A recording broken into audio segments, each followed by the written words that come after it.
有冇試過咧？沖完涼之後咧，覺得好痕㗎。咁呢個咧就係冬天沖涼咧，成日犯嘅一個錯誤啦，就係沖涼嘅水太熱啦。咁但係冬天好凍，好多人都想用熱水沖涼㗎啦，尤其是好怕凍嘅老人家。覺得用熱水沖涼咧真係好舒服㗎喎。咁但係咧，用熱水沖涼咧係會令到你皮膚嘅唯一嘅保護層嗰個油脂膜咧會洗甩咗去。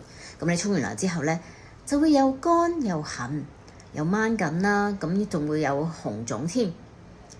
咁所以正確嘅方法咧就係用溫水沖涼。咁大概係36至38度到啦。沖涼嘅時間亦都唔好咁長喎，5至8分鐘就夠㗎啦。同埋咧，沖完涼之後咧就用毛巾輕輕咁樣印乾去，就唔好大力咁搓。同埋咧係3分鐘之內即刻要搽 cream，呢個係一個黃金嘅時間嚟嘅喎。因為咧趁住皮膚仲係濕濕地嘅時候咧，搽 cream 係可以有鎖水作用，令到皮膚維持嗰個滋潤嘅作用可以耐啲。咁之後咧冇咁容易痕嘅喎。記住要話俾你屋企嘅老人家聽啦。咁仲有咧，淨係改善呢個沖涼習慣，已經可以大大改善你嘅濕疹㗎啦。